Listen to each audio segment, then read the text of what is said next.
Hi guys. I just wanted to take a minute to kind of update everybody. I did a video previously all about my brain surgery and a little bit about my eyesight. Um, and I wanted to take a second to tell everybody how much of a hell of a week it's been for me. Um, Starting last week on Wednesday evening, I started having really serious pain in my shunt. So my shunt is basically a catheter that's in my brain. When I had my first brain surgery, and if you haven't seen that video, then please go to my YouTube page and watch all about my brain tumor. I have two separate videos. The more recent one kind of explains in a more concise way about my brain surgery and whatnot.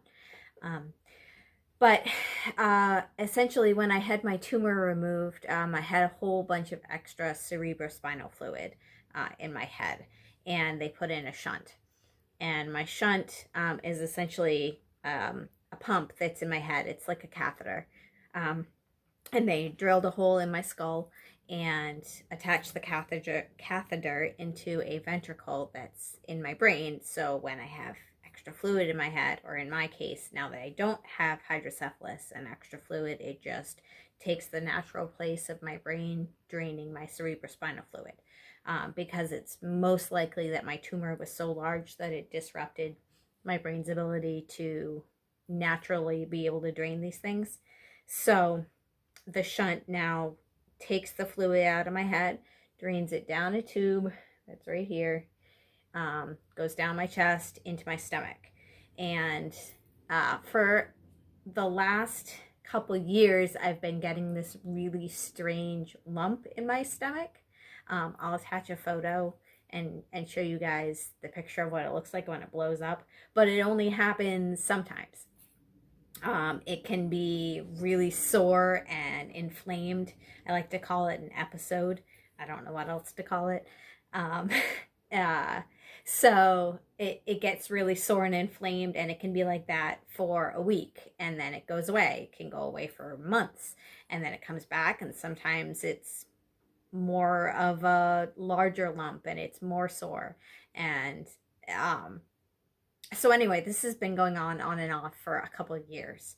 And last week on Wednesday evening, it was so sore that I basically couldn't move.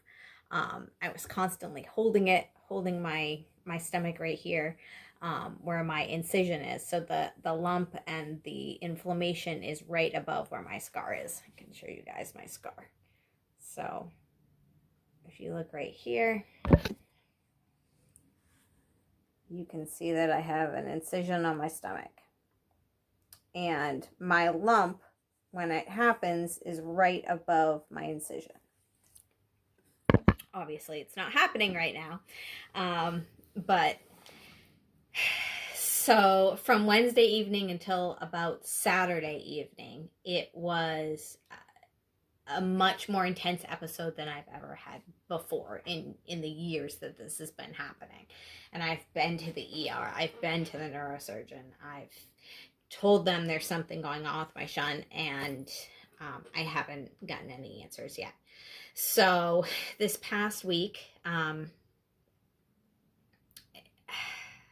should have gone to the ER on when it was really, really bad. Because I'm also not only, it hurt so much when I breathed in that I wasn't taking a deep breath. I wouldn't laugh. I wouldn't cough. Whenever I did, I would literally grab it and double over in pain. And it's just this like stabbing pain for a second. Like I said, it was blown up.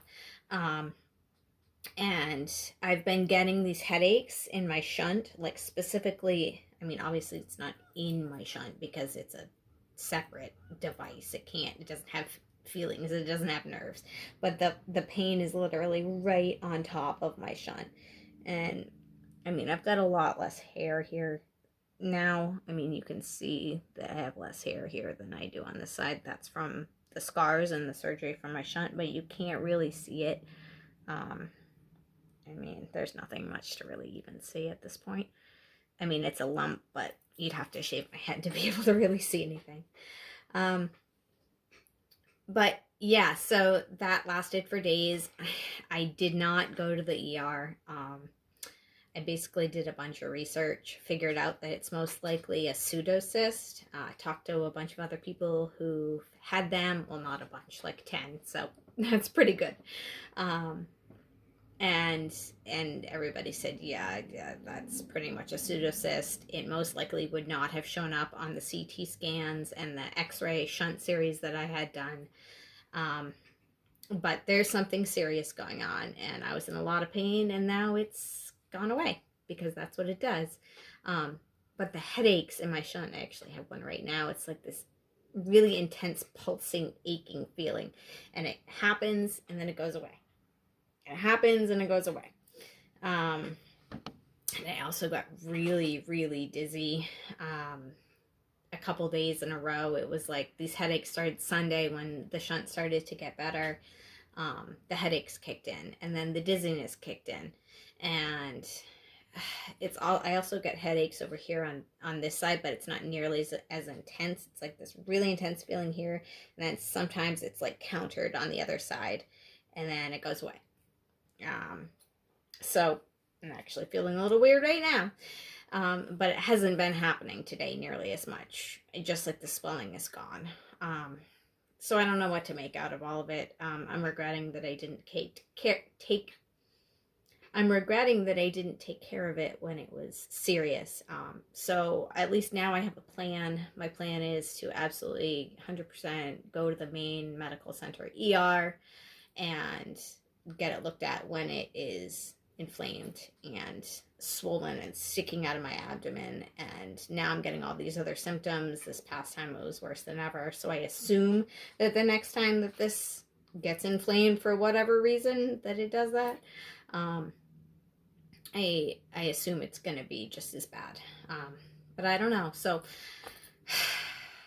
I'm actually not working right now, and I've had all this time on my hands, and I've been in so much pain, and I've been reading, and you know, it's just so complicated. My medical history is so complicated, and it's really hard to find people that have been through what I've been through. So I don't know. I'm finally feeling somewhat normal, so I wanted to make a video. And been looking for jobs and stuff. I'm looking for something remote online that, you know, so I can work from home. And because, man, like, I wouldn't have been able to work Wednesday, Thursday, Friday because I was in so much pain. And I'm constantly sick because I also have lupus. And, you know, my job experience is in working with kids, and I honestly can't do it anymore because they're constantly getting me sick, and now I run the risk of having something really serious happen with my shunt. And but it's so unpredictable that who knows. And so I'm entirely frustrated.